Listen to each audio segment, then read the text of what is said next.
Selamat pagi, Assalamualaikum warahmatullahi wabarakatuh. Baik teman-teman, jadi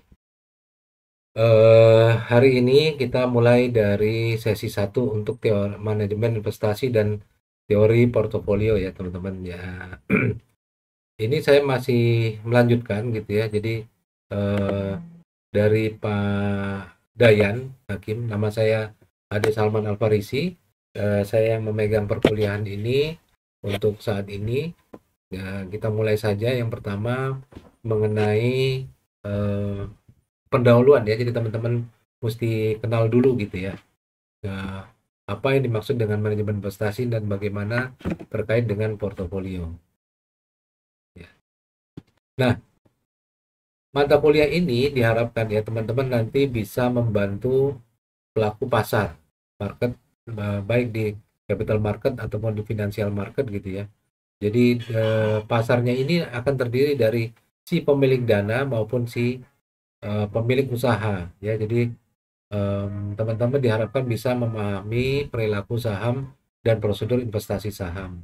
Ya, bagaimana menempatkan dana di pasar modal dan penarikan dana di pasar modal yang menguntungkan dan praktis dan juga bisa bertransaksi dengan pihak lain. Ya, jadi perhitungannya juga nanti bisa mengoptimalkan investasi. Ya, pembelajaran kita ini menggunakan recording ya, dengan video conference dengan nanti ada schedule tertentu untuk pertemuan gitu ya. Jadi pembelajaran ini teman-teman bisa diharapkan bisa apa namanya mulai mempelajari sendiri dan dilengkapi dengan perkuliahan secara recording. Ya, nanti dihitung penilaiannya akan dihitung nanti dari hasil ujian dan kehadiran. Ya, nah ini sistem penilaian kita ya teman-teman. Ya, bahwa nilai A itu skor antara 80 sampai dengan 100 ya. Dan untuk nilai C misalnya ke bawah gitu ya, itu nilai C itu 58 sampai 67. Jadi C pun itu masih bisa mengulang sebetulnya kalau memang teman-teman berminat. Tapi kalau D dan E ini bisa dikategorikan tidak lulus ya. Porsinya dari mana penilaian ini?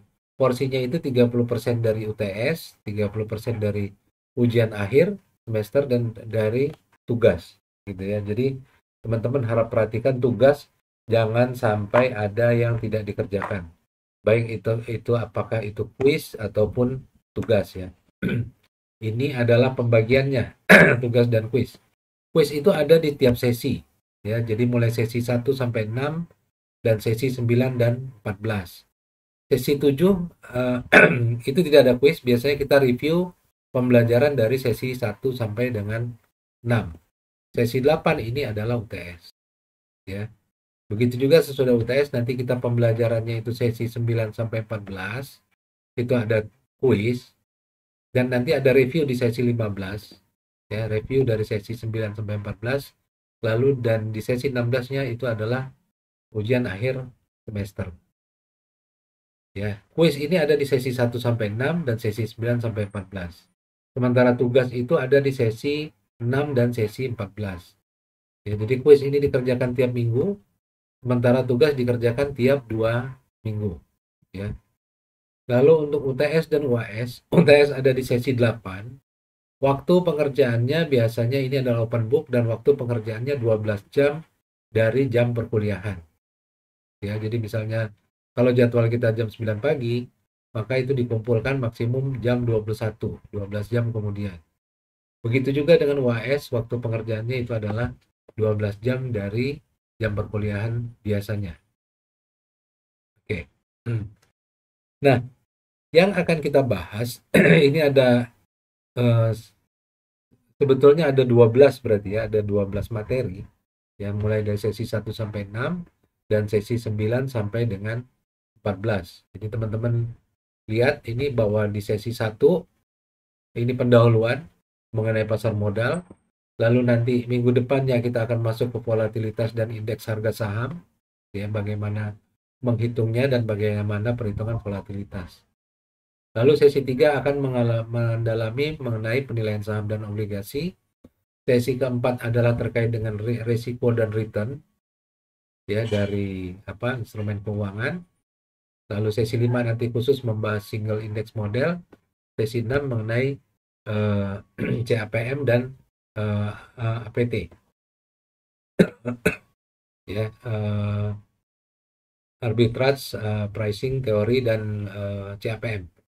Ya, nanti sesi 7 kita rangkum dari sesi 1 sampai 6 dan sesi 8 kita ada UTS. Sesi 9 kita masuk ke teori portofolio dengan beberapa pendekatan ya. Di 9 dengan pendekatan SIM, 10 ini dengan pendekatan CCM. Lalu sesi 11 itu kita akan membahas kinerja portofolio. 12 kita akan membahas efisiensi pasar dan abnormal return, dan 13 ini derivatif. Ya, sesi ke-14 update mengenai perkembangan manajemen investasi. Ya, sesi 15 ini rangkuman lagi sesi 9 sampai 14, dan sesi 16-nya kita UAS ya. Saya mohon maaf karena ini untuk sesi pertama harusnya dari minggu lalu ya. Nah, ini sudah kita susulkan, nanti untuk Sabtu besok kita susulkan lagi untuk sesi kedua. Ya. Cakupan bahasan hari ini adalah tadi ya, mengenai teknis dari perkuliahan, lalu nanti kita bahas definisi manajemen investasi, tujuannya, dan mengenai pasar modal. Ya, sebetulnya pasar itu ada dua teman-teman ya, ada pasar keuangan dan pasar modal. Nanti kita lihat perbedaannya dan persamaannya gitu. Nah, ini teman-teman mungkin kenal atau pernah dengar gitu ya. Ini adalah Warren Buffett. Ya, ini adalah investor ternama di Amerika. Ya, seorang investor ternama gitu ya, mungkin yang paling besar saat ini. Taipan Business, dan dia mendirikan Berkshire Hathaway. Ya, yang ini perusahaan investasi yang paling sukses di dunia. Dia sekarang memiliki kekayaan bersih lebih dari 85,6 miliar dolar, dan menjadikannya orang terkaya keempat di dunia. Ini kalau teman-teman sering main saham gitu ya, mungkin sering dengar juga ya mengenai Warren Buffett. Dan pesan-pesannya gitu ya, pesan-pesannya bagaimana kita melakukan investasi, gitu ya, melakukan investasi terutama pada saham. Nah, sebelum itu saya ingin menyampaikan dulu mengenai manajemen keuangan ya teman-teman. Bahwa manajemen keuangan itu yang dimaksud ya secara definisi ini menurut Christenberg adalah bagaimana sebuah perusahaan memperoleh modal berupa uang ya, dan bagaimana cara menggunakan uang tersebut dan bagaimana mereka mendistribusikannya. Jadi kalau teman-teman yang backgroundnya akunting gitu ya, mungkin lebih beruntung gitu ya, karena mungkin teman-teman pernah lihat neraca gitu ya. Di neraca itu ada sisi aktiva dan sisi pasiva. Di sisi pasiva itu ya, itu ada hutang dan modal. Dan di sisi aktiva itu adalah aset-aset yang ditempatkan dari hutang dan modal tadi ya. Mungkin ini saya bisa share ini. Nah, ini ada sedikit gambaran ya.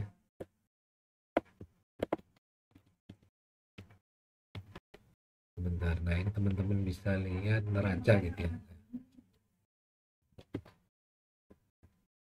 Ya, ini contoh dari neraca ya, teman-teman. Kalau neraca itu gitu ya, kalau di akuntansi itu ada di sini ada sisi hutang ya. Ini sisi hutang liabilitas, dan di sini ada ekuitas atau sisi modal sendiri. Dan di sini adalah sisi aset. Dua yang di sebelah liabilities gitu ya, di sisi pasiva, dua ini kita sebutnya di sisi pasiva ya, liabilitas dan ekuitas. Ini adalah sumber dana sebetulnya. Apakah kita memperoleh dari hutang atau kita memperoleh dana dari modal sendiri, ekuitas. Gabungan dari hutang dan ekuitas ini nanti akan kita tempatkan di sisi aset. Apakah kita akan tempatkan dalam bentuk uang kas, apakah kita akan tempatkan dalam bentuk misalnya aktiva perusahaan gitu ya, misalnya gedung dan lain-lain gitu. Nah, ini contoh sederhananya ya. Ini di sini ada hutang, ya. Di sini ada modal sendiri. Ya, ini totalnya pasifa, kewajiban dan modal. Nah, ini di sini semuanya ini adalah di sebelah kiri adalah sisi aktiva atau aset. Jadi bayangkan aja begini ya, misalnya teman-teman menggunakan data ini gitu ya. Menggunakan data ini, teman-teman ceritanya nih, saya pengen bikin perusahaan. Ya, saya punya modal ini 550 juta. Selain itu, saya punya hutang juga sekitar 351 juta. Jadi secara total ini adalah 901 juta gitu ya. Hutang. Jadi hutangnya ada 351 juta, modal sendiri 550 juta. Ini awal modal yang saya gunakan untuk mendirikan perusahaan ini. Lalu uang ini 901 juta ini saya tempatkan dalam bentuk pertama aktiva tetap misalnya ya. Aktiva tetap ini tanah, bangunan, kendaraan dan lain-lain sebesar 580 juta. Lalu juga aktiva lancar. Aktiva lancar ini saya taruh di uang kas, disimpan di bank, disimpan di deposito gitu ya. Dan tagihan-tagihan totalnya 241 juta.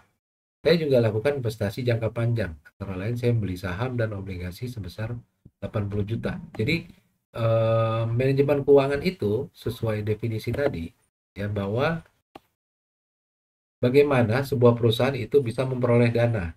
Apakah itu dari modal sendiri atau hutang, dan bagaimana mereka menggunakan uang tersebut dan bagaimana cara mendistribusikannya.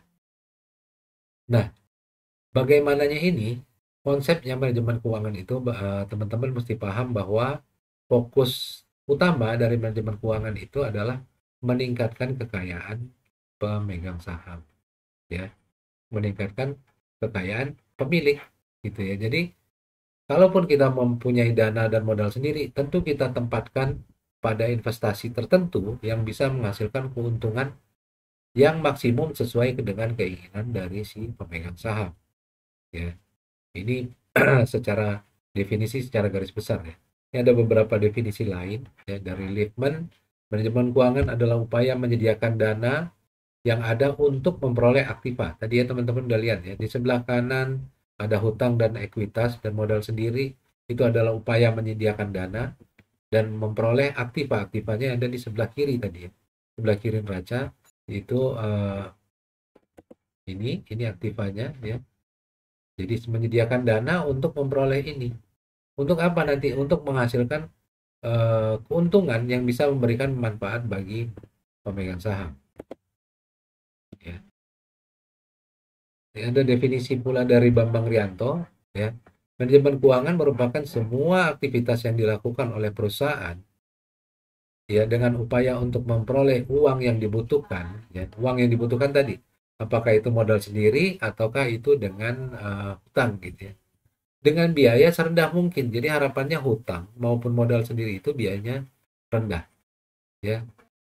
Dan bisa menghasilkan keuntungan maksimal ya dengan cara yang paling efisien. Jadi keuntungannya paling maksimal. Jadi berarti penempatan di sisi aktivanya pun harus maksimal. Kenapa? Karena bisa menghasilkan keuntungan. Ya, jadi ini adalah sumbernya, sumber dananya, dan ini penempatan dananya. Nah, penempatan dana ini yang sebetulnya diharapkan menghasilkan cash flow, menghasilkan keuntungan yang pada akhirnya adalah meningkatkan kekayaan pemegang saham.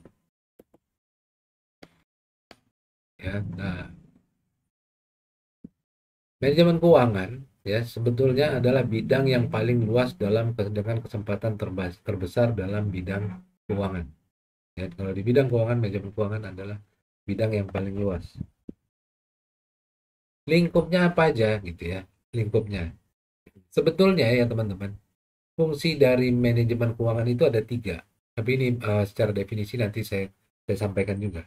Tiga itu adalah financing decision, keputusan pembiayaan, ini disebutkan di sini.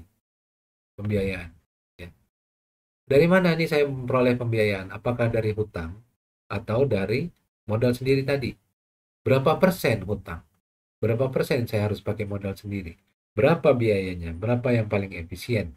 Komposisinya berapa? Apakah 40% hutang, 60% modal sendiri? Itu yang nanti adalah peran dari manajemen keuangan. Ya. Yang kedua, itu tadi financing decision. Yang kedua adalah investment decision. Ya, keputusan investasi, bagian dari yang kita bahas hari ini, ya. Keputusan investasi adalah menghasilkan return sesuai dengan keinginan dari pemegang saham. ya. Jadi ada threshold tertentu, ya. Jadi tapi harus mempertimbangkan risiko dan potensi pengembalian investasi. Jadi manajemen keuangan bertanggung jawab juga untuk mengelola portofolio investasi perusahaan, ya.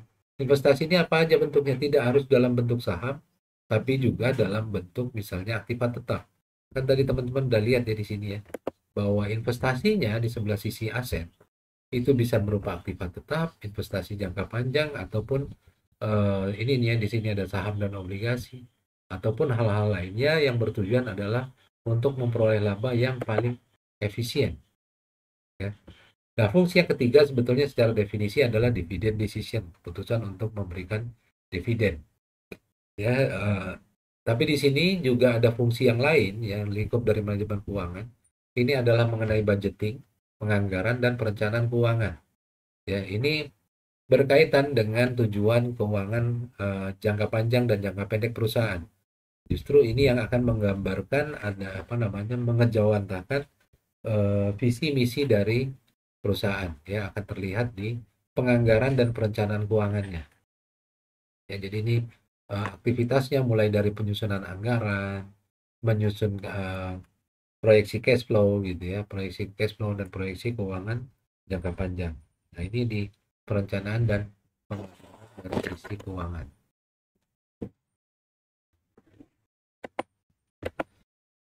Lalu berikutnya adalah pengelolaan aset dan pengendalian biaya. Ya, ini meliputi mengelola aset tadi ya yang ada di neraca dan mengendalikan biaya perusahaan.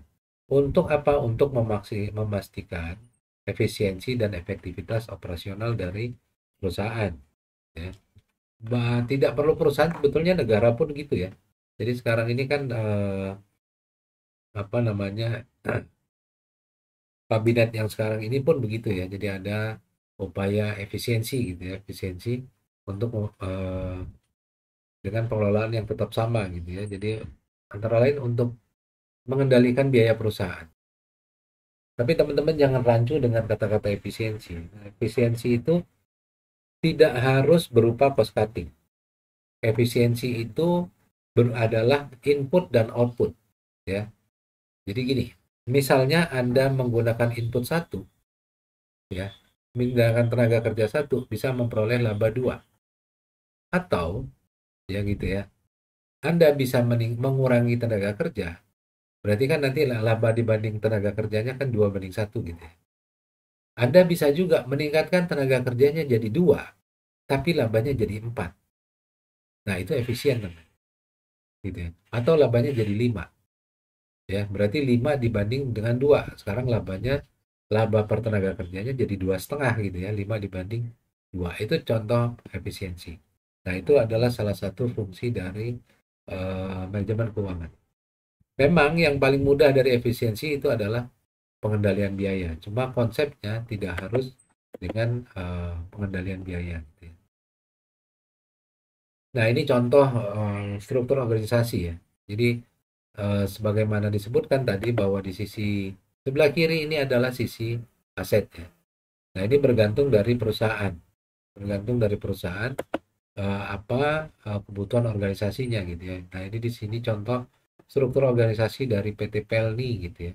Jadi di bawah direktur utama ini adalah ada direktur keuangan gitu ya. Lalu di sini ada direktur human capital, SDM dan umum, lalu ada direktur armada teknik. Ya, jadi manajer asetnya ada di sini misalnya. Armada teknik, dia mengelola sisi armada dari perusahaan yang bisa menghasilkan armada kapal gitu ya, yang bisa menghasilkan cash flow bagi perusahaan. Nah, itu manajemen keuangan. Nah, sekarang by definisi apa yang dimaksud dengan manajemen investasi? Manajemen investasi adalah merupakan bagian dari manajemen keuangan yang mempelajari perilaku investasi saham dan obligasi. Ya, ini satu. Jadi investasinya itu bisa berupa saham dan bisa juga berupa obligasi. Ya, ini satu definisi sederhana. Tapi sebetulnya yang dikelola manajemen investasi adalah mengelola aset tadi ya, aset yang ada di sisi kiri neraca ini. Ya, aset secara profesional dari berbagai sekuritas ya, misalnya dari saham, obligasi, surat berharga dan aset lainnya. Ya, aset lainnya. Misalnya di sini ada tanah, bangunan, ya, tanah, bangunan dan lain-lain ya, guna memenuhi menetapkan tujuan investasi untuk siapa? Untuk keuntungan investor. Jadi teman-teman harus ingat bahwa di manajemen keuangan eh, nilai dari suatu perusahaan itu sangat penting ya, value. Nilai dari perusahaan karena itu adalah menggambarkan peningkatan kekayaan dari pemegang saham.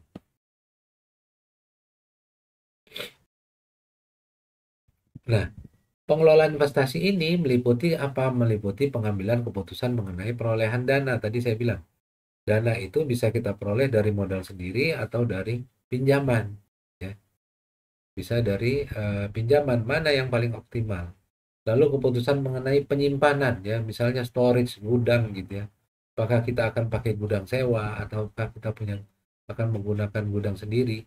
Semua ini akan lebih menggambarkan keputusan investasi dan pengelolaan aset serta pemanfaatan laba yang optimal ya. Jadi manajemen investasi merupakan bagian dari manajemen keuangan yang mempelajari perilaku investasi saham dan obligasi ya. Pembelian dan penjualan investasi juga termasuk dalam tugas perbankan dan penganggaran serta pajak, juga mengelola aset profesional ya dari berbagai sekuritas dan aset lainnya. Jadi seperti tadi ya di perusahaan PLN ini di sini adalah direktur armada teknik, ini mengelola armada gitu ya, armada kapal gitu ya. Dan ini adalah aset bagi perusahaan di mana diharapkan armada ini bisa memberikan keuntungan.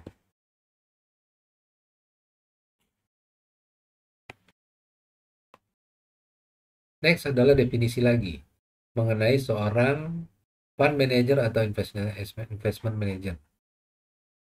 Fund manager atau investment manager adalah seseorang pengelola dana yang bertanggung jawab untuk menerapkan investasi dana dan mengelola aktivitas perdagangan portofolio.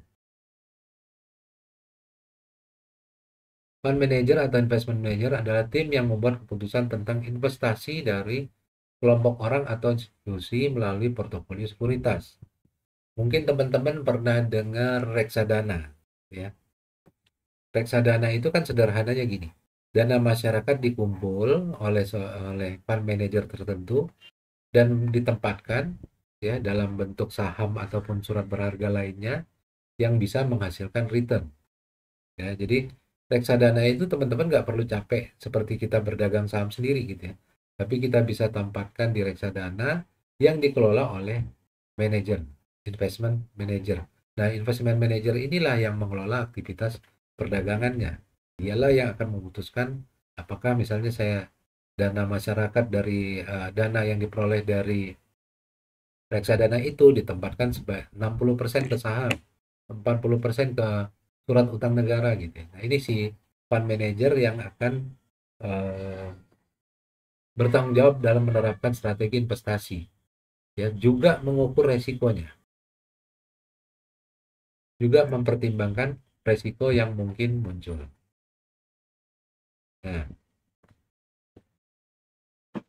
jadi sebetulnya eh, teman-teman sudah dapat gambaran ya bahwa itulah definisi manajemen investasi dan peran dari fund manager. Nah, tapi dalam pelaksanaannya sebetulnya memang ada hal-hal yang eh, menjadi permasalahan dari manajemen investasi.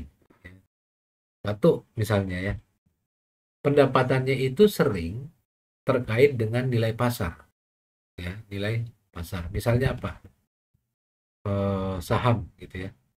Saham, ternyata saham itu kan berfluktuasi, ya, dan bisa saja turunnya itu relatif tajam, ya, relatif tajam.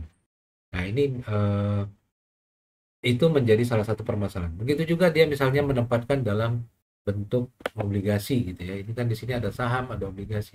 Obligasi pun kalau terjadi kenaikan suku bunga misalnya di pasar, maka obligasi ini bisa eh, turun nilainya gitu ya.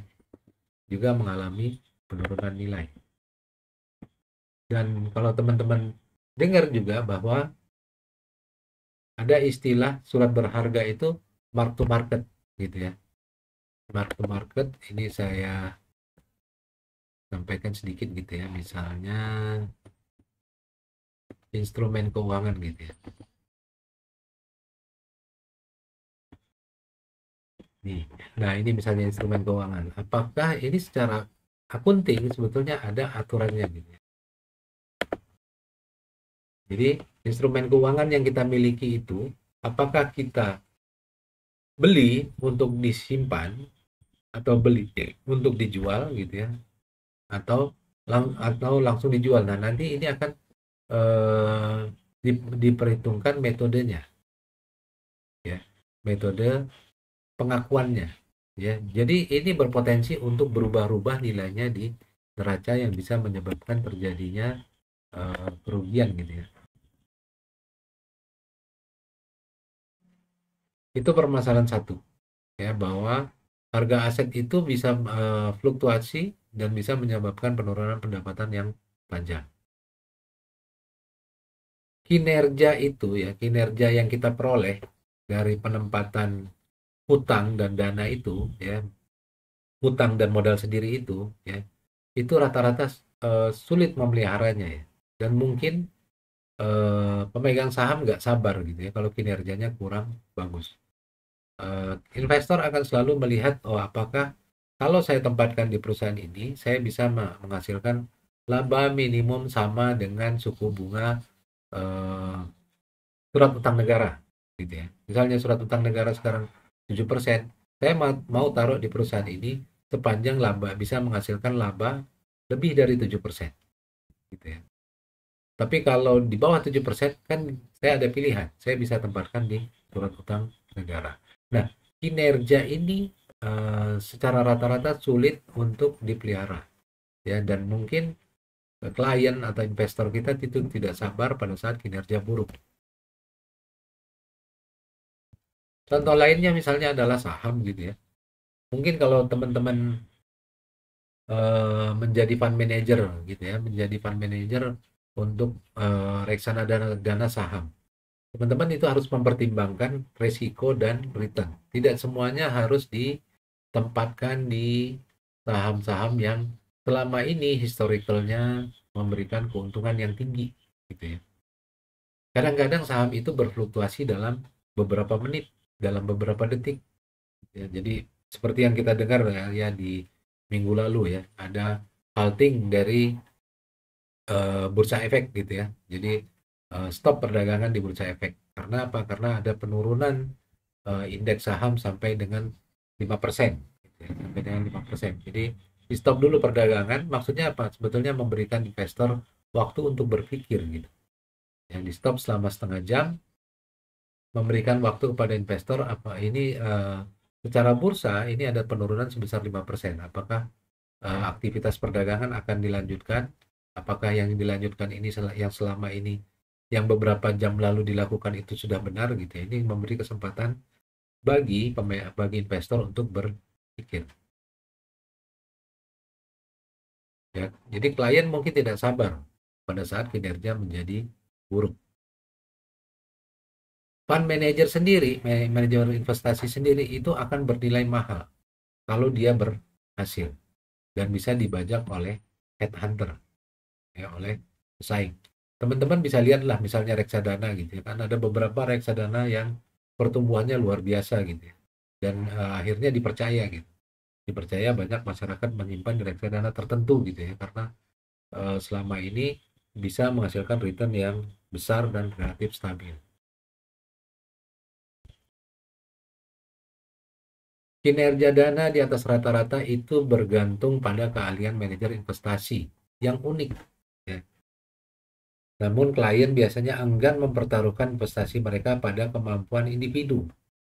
Ya, mereka lebih memilih untuk melihat kesuksesan perusahaan secara keseluruhan. Ya, ini adalah salah satu visi filosofi dan juga disiplin internal. Nah, mungkin teman-teman pernah dengar gitu ya dari pendapat dari Warren Buffett tadi ya. Jadi Warren Buffett itu berpendapat kalau Anda itu investor, ya investor ya, bukan pedagang apa namanya, bukan mencari keuntungan saham dari transaksi trading gitu ya, perdagangan harian atau jam-jaman, tapi investor jangka panjang. Anda pilih perusahaan yang memang prospeknya bagus dan pengelolaannya bagus selama ini, dan juga manajemennya bagus. Jadi perusahaan ini berpotensi untuk sukses gitu ya nanti ya. Nah, jadi mereka, investornya tidak hanya melihat kepada si peran dari si manajer investasi, tapi juga melihat peran, lebih melihat kepada kemampuan, kesuksesan perusahaan secara keseluruhan ya.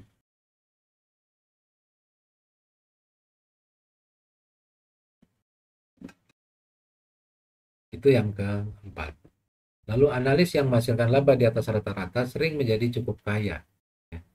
Investment manager yang bisa menghasilkan laba di atas rata-rata menjadi cukup kaya. Jadi mereka menghindari pekerjaan perusahaan yang mendukung pengelolaan portofolio pribadi mereka. Ya, kadang-kadang kita sebagai investor pun bisa menjadi cukup kaya gitu ya. Nah, seperti kondisi saat ini ya teman-teman, bahwa misalnya gini, saat ini kan dikenal bahwa bursa kita, bursa saham kita sedang rendah-rendahnya ya, dari berbagai macam efek nih, menurut pengaruh dari berbagai macam efek ya, mulai dari efek politis, mulai dari efek apa namanya, penguatan kurs dolar gitu ya, penguatan kebijakan Donald Trump yang menyebabkan dana asing itu kembali ke apa, ke negaranya masing-masing.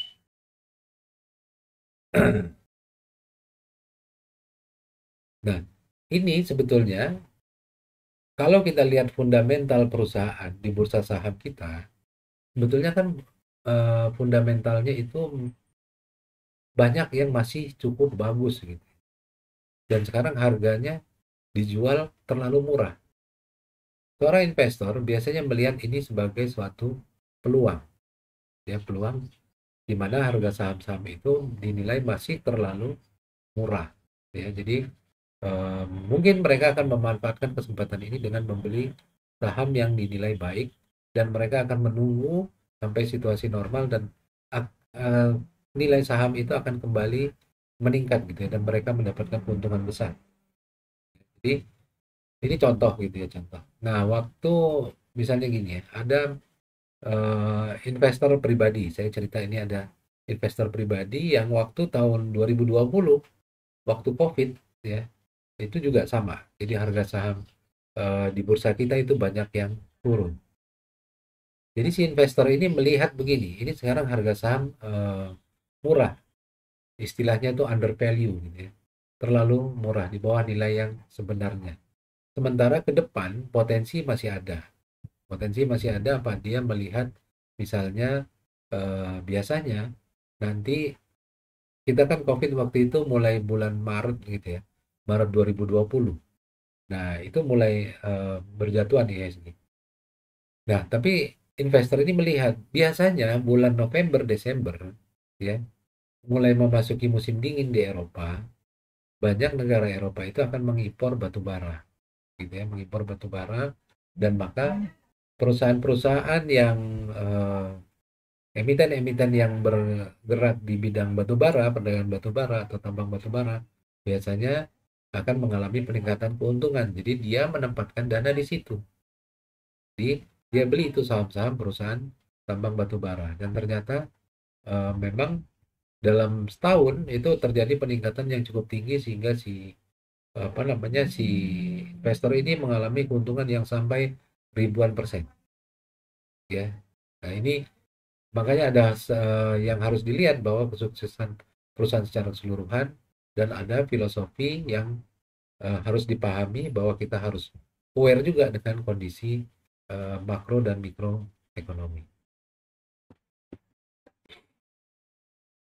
Tapi ada juga gitu ya, ada juga investment manager yang nggak jujur, tidak jujur gitu ya. Ini contoh, ini pada tahun 2012 ya, Bapak Pam itu mencabut izin PT Napak Aset Manajemen ya, karena tidak menginvestasikan dananya ke bank kustodian. Jadi teman-teman kalau kita membeli saham sebetulnya itu akan dikliringkan oleh apa namanya, saham itu akan disimpan oleh bank kustodian. Jadi mereka membuat reksadana, hasil dana pengumpulan dana itu ya mereka tidak disetorkan untuk membeli saham gitu ya, tapi mereka tempatkan kepada PT Marga Hanura Intrinsik untuk pembangun jalan tol gitu ya. Jadi dana-dana ini ternyata dana reksadana ini tidak digunakan untuk membeli saham, disetorkan ke bank kustodian, tapi digunakan untuk investasi untuk pembangunan jalan tol, yaitu sebesar 407 miliar. Jadi pada tahun 2012 dicabut izinnya oleh Bapepam. Ya. Nah, pasar itu sekarang kita balik ke definisi marketnya ya. Tadi kita bercerita dari tadi adalah saham. Kalau saham itu berarti ada di capital market, bursa saham. Ya. Dan ada juga adalah financial market atau pasar keuangan. Ya, pasar keuangan di mana klaim keuangan dan jasa keuangan diperdagangkan. Ya, ini biasanya disebut dengan pasar uang. Penghubung antara unit defisit dan surplus dana. Ya, merupakan jantung dari sistem keuangan. Ya, menarik mereka menarik dana, mengalokasikan dana. Jadi money market ini biasanya yang saling berhubungan itu adalah antar bank. Ya, jadi yang akan menentukan akhirnya menetapkan tingkat bunga dan menciptakan harga dari sekuritas. Jadi ada dua gitu ya, financial market ini ada capital market ya. Sorry. Financial market ini ada dua, ada capital market dan money market tadi yang pasar uang ini. Nah, capital market ini bagian dari financial market yang tujuannya untuk surat berharga jangka panjang. Ya, kalau capital market seperti saham, obligasi waran. Kalau jangka panjang berarti kan lebih dari 1 tahun. Right, ya. Obligasi konvertibel, lalu derivatif dan opsi. Nah, ini yang ada di capital market. Jadi capital market itu bukan hanya saham, tapi juga ada obligasi waran, obligasi konvertibel, opsi dan lain-lain. Sementara money market, pasar uang ini adalah untuk jangka pendek ya. Yang dijual adalah biasanya surat berharga pemerintah, SBI, SBPU, surat berharga pasar uang, commercial paper, promissory notes gitu ya, call money, bankers acceptance, treasury bills. Nah, ini yang biasanya yang pelakunya adalah dari kalangan perbankan ya. Ada capital market, ada money market. Nah, ini perbedaannya ya teman-teman. Bahwa pasar modal karena itu adalah untuk saham, biasanya pendanaannya itu untuk jangka panjang. Sementara pasar uang itu pendanaannya untuk jangka pendek. Transaksinya kalau saham itu, pasar modal itu ada di bursa efek. Pasarnya konkret gitu ya, terlihat. Sementara pasar uang, transaksinya itu via sarana komunikasi, bisa lewat telepon, bisa lewat router, Bloomberg gitu ya. Organisasinya ada, ya kita ada untuk pasar modal kita ada Bursa Efek Indonesia gitu. Sementara pasar uang ini marketnya tidak ada organisasinya. Yang mengawasi pasar modal adalah Bapepam. Saat ini OJK ya, sudah dilimpahkan ke OJK gitu. Kalau pasar uang yang mengawasi adalah Bank Indonesia. Instrumennya apa aja? Kalau di pasar modal itu terutama adalah saham. Ya, ada obligasi dan ada reksadana. Sementara di pasar uang instrumennya itu bisa commercial paper, bisa surat utang negara gitu. Surat berharga pasar uang ataupun call money. Ya, call money ini transaksi perdagangan keuangan antar bank. Ya, jadi kalau pasar modal bursanya ada, teman-teman bisa lihat ada Bursa Efek Indonesia gitu ya. Sementara kalau pasar uang itu bursanya tidak terlihat gitu ya. Biasanya yang melakukan eh, adalah antar bank gitu ya. Ini biasanya bank mempunyai unit treasury gitu ya. Nah, ini contoh unit treasury dari satu bank ya, mereka saling terkoneksi dengan bank lainnya. Ya, ini teman-teman kalau lihat di sini ada telepon gitu ya yang tiap saat berdering melakukan penawaran gitu ya dari bank lain atau menawarkan ke bank lain gitu ya. mengumumkan harga. Ya, jadi itu bedanya, itu contoh dari pasar uang ya, dengan berbeda dengan pasar modal. Persamaannya apa? Persamaannya sebetulnya sama-sama cari uang. Jadi ada unit-unit yang membutuhkan dana gitu ya. Lalu sama-sama merupakan bagian dari pasar keuangan ya, bukan money market tapi financial market. Ya, jadi teman-teman lihat tadi ada kesalahan penjelasan sedikit gitu saya. Nah, ini financial market terdiri dari capital market dan money market. Yang tidak berwujud itu sebetulnya money market. Ya, capital market ada bursanya. Sama-sama cari uang, sama-sama bagian dari financial market, menjadi sarana investasi bagi unit yang memiliki surplus dana, dan juga merupakan sarana mobilisasi dana bagi yang memerlukan dana, yang defisit dana. Itu kesamaannya. Jadi sama-sama cari uang, sama-sama bagian dari financial market, sama-sama menjadi sarana investasi bagi unit yang kelebihan uang, investor yang punya uang, ya, dan juga merupakan sarana bagi memobilisasi dana bagi perusahaan yang memerlukan dana, gitu, bagi unit yang defisit. Jadi perusahaan itu kan tadi ya sebetulnya saya sebutkan peran dari manajemen investasi antara lain termasuk dengan pendanaan. Nah, pendanaan ini dari mana mereka bisa cari? Dari hutang atau dari modal sendiri, gitu ya. Modal sendiri ini bisa juga dijual, gitu ya, dengan dan berakhir dengan penerbitan saham, gitu ya, dan sahamnya dijual sebagai apa? Sebagai sumber mobilisasi dana bagi perusahaan. Ya, jadi bisa hutang, entah itu hutang bank, entah itu dengan menerbitkan obligasi gitu ya, menerbitkan surat utang, atau dia dengan menerbitkan saham dan dijual kepada investor. Ya. Ini undang-undang yang berlaku pasar modal capital market di Indonesia adalah Undang-Undang Pasar Modal Nomor 8 Tahun 95, ya, mencakup kegiatan dengan penawaran umum dan perdagangan efek, ya, perusahaan publik. Cara teoritis pasar modal sebagai perdagangan instrumen keuangan, ya, saham atau sekuritas jangka panjang dalam bentuk uang, utang atau obligasi ataupun dengan equity. Ya, ini pasar modal. Sekarang kita masuk ke definisi dari pasar modal. Pasar modal di Indonesia itu misalnya adalah Bursa Efek Indonesia. Pengertian pasar modal adalah kegiatan yang bersangkutan dengan penawaran umum dan perdagangan efek, ya, efek surat berharga gitu ya.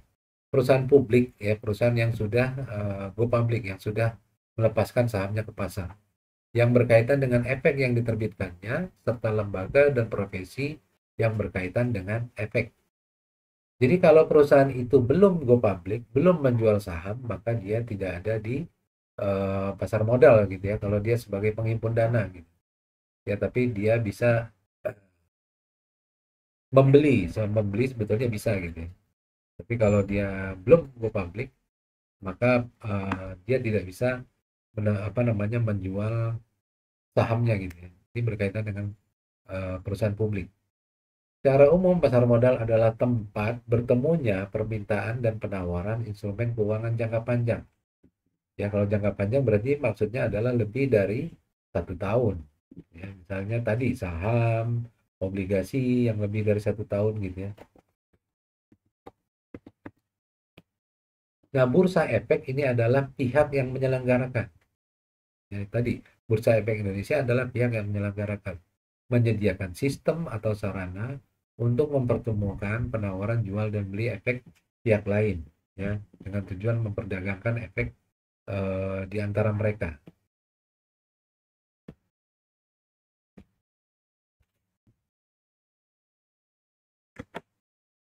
Lalu produknya apa aja? Maksudnya instrumennya apa aja yang ada di pasar modal? Pertama adalah saham preferen, ada saham biasa, ada obligasi. Obligasi ini adalah surat utang gitu ya. Dan adalah bukti atau right, ya. Itu adalah hak untuk membeli saham pada harga tertentu. Saham preferen berbeda dengan saham biasa. Saham preferen adalah saham yang memiliki hak terlebih dahulu untuk menerima laba dan memiliki hak laba kumulatif.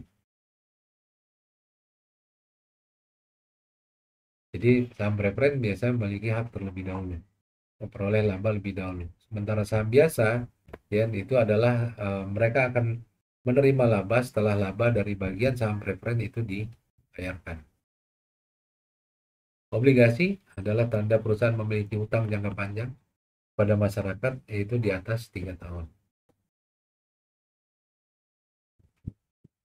Nah, pasar modal sendiri kita bisa bagi menjadi 4. Yang pertama adalah pasar perdana atau IPO, Initial Public Offering. Itu adalah tempat sarana bagi perusahaan untuk pertama kali menawarkan saham atau obligasi ke masyarakat umum. Nah, teman-teman mungkin sering dengar juga ya kalau ada perusahaan yang akan emiten baru yang akan masuk ke bursa gitu ya. Mereka biasanya menawarkan pembelian, ya kita bisa masuk lewat perusahaan sekuritas tertentu, ya manajer investasi tertentu, yang banyak ya macam-macam. Kalau sekarang ya ada yang online gitu ya seperti Ajaib dan lain-lain gitu ya, ada ada Mandiri Sekuritas, ada Ajaib gitu ya, ada Stockbit dan macam-macam, ada Philip gitu ya, ada Mirai Asset gitu ya. Nah, mereka akan menawarkan penjualan saham perdana gitu ya. Nah, ini di pasar perdana ya. Jadi kita bisa membeli dengan meminta dari misalnya dari beberapa sekuritas itu gitu ya. Biasanya dijatah tuh, jatah. Jadi investor retail maksimum misalnya berapa lot? Misalnya 100 lot gitu ya. Atau 10.000 lembar gitu. Dan dengan harga perdana. Harga perdana ini biasanya masih lebih murah ya, dengan harga perdana. Nah, sesudah dia lepas di pasar perdana gitu ya, barulah kita masuk ke pasar sekunder ya. Jadi surat berharga tadi atau saham tadi sudah mulai ditransaksikan antara investor, ya antara investor.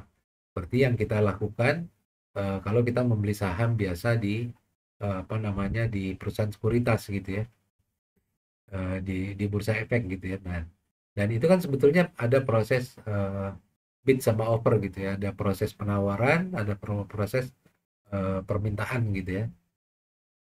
Dan itu akhirnya akan membentuk harga. Jadi harganya sudah dibentuk oleh investor.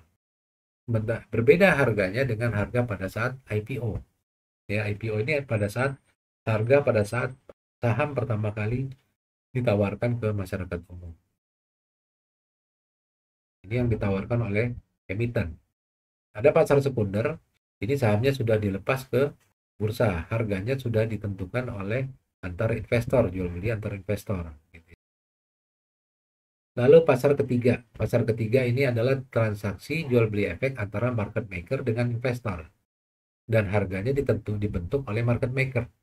Market maker ini biasanya misalnya kalau teman-teman biasanya ada bursa yang kalau di Indonesia kan bursanya langsung gitu ya. Jadi semua kita bisa lihat terpampang berapa harga gitu ya.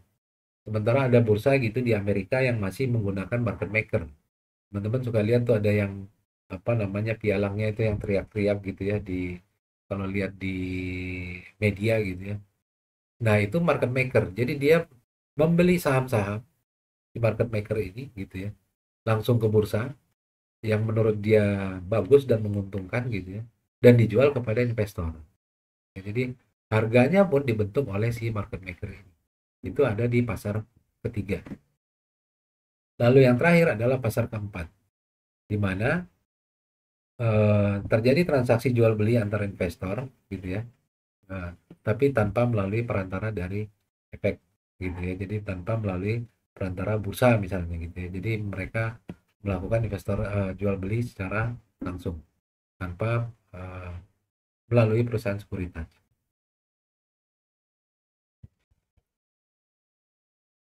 Nah, ini alur mekanisme transaksi sekunder ya teman-teman, bukan IPO ya. Ini ada investor beli, investor ini akan menghubungi pialang gitu ya. Pialang ini adalah dari perusahaan sekuritas ya, akan masuk ke sistemnya Bursa Efek Indonesia, dan di sebelah sini ada investor yang akan jual ya, menjual, dan ini pialangnya akan menjual. Kalau transaksi ini terjadi, ya maka ini akan digunakan sistem JATS gitu ya. Jakarta, saya lupa tuh. Jakarta Automatic Trading System apa kalau nggak salah. JATS gitu ya. Ini sistem di Bursa Efek Indonesia. Ya, sesudah transaksi terjadi, maka pialang akan mentransfer dana ke KPI dan pialang beli akan mentransfer dana dan pialang jual akan mentransfer sahamnya. KPI dan KSEI ya, ini sebagai kustodian gitu ya, dia akan melakukan settlement, dia akan melakukan penyelesaian transaksi, ya, di mana pialang beli akan menerima saham yang akan diteruskan kepada investor, ya, dan ini akan diinformasikan kepada emiten. Sementara pialang jual akan memperoleh dana dan diteruskan ke investor. Ini clearingnya, proses clearingnya gitu ya, proses settlementnya. Nah, itu yang terjadi di pasar modal. Jadi sebetulnya pasar modal ini bermanfaat untuk sebagai sumber pembiayaan jangka panjang bagi dunia usaha, gitu ya. Tadi menyelesaikan satu masalah bagi manajer investasi, gitu ya. Apakah saya mau pakai utang atau pakai modal sendiri? Kalau masih nggak cukup, saya jual saham, gitu ya. Saham ini saya jual, saham perusahaan saya jual. Jadi manfaatnya bisa memungkinkan alokasi sumber dana bisa lebih optimal. Bagi investor, ini merupakan wahana investasi. Ya, jadi mereka bisa melakukan investasi kalau misalnya harga sahamnya meningkat atau mereka akan mendapatkan dividen, ya. Dan juga memungkinkan mereka melakukan diversifikasi tadi seperti contoh di sini tadi ya, mereka bisa melakukan diversifikasi, di sebagian mereka taruh di obligasi, sebagian mereka taruh di saham. Nah, pasar modal juga bisa menunjukkan indikator bagi tren ekonomi negara. Ya. Kalau teman-teman lihat, bursa kita itu sampai tembus dari 6.000, ya 6.000. Itu kan bisa dibilang sebetulnya itu sama dengan analoginya. Kalau dulu dinilai kembali ke itu akan menggunakan penilaian tahun dasar tahun 1982 ya, waktu bursa mulai dilaksanakan gitu ya. Tahun 82 itu dinilai 100. Kalau sekarang sudah 6.000, berarti kan nilainya sudah meningkat 60 kali lipat ya. Jadi ini menunjukkan bergairahnya eh, apa namanya perekonomian dari satu negara. Jadi bisa menjadi indikator bagi tren ekonomi satu negara. Lalu berikutnya adalah penyebaran kepemilikan perusahaan sampai lapisan masyarakat menengah. Jadi sekarang dengan go public, kepemilikannya itu tidak hanya menjadi milik individu tertentu gitu, tapi juga sampai ke seluruh masyarakat. Dan juga akan menyebabkan keterbukaan dan profesionalisme. Jadi untuk masuk bursa, untuk masuk pasar modal, untuk melakukan go public, perusahaan itu memiliki persyaratan yang cukup ketat, gitu ya. Antara lain harus terbuka, laporan keuangan mereka harus laporkan dan diaudit, ya. Dan diaudit laporan keuangan emiten itu setiap 3 bulan harus dipublikasi. Jadi investor bisa tahu dan akan bisa diakses oleh seluruh masyarakat. Pasar modal juga akan menyediakan lapangan kerja atau profesi yang menarik.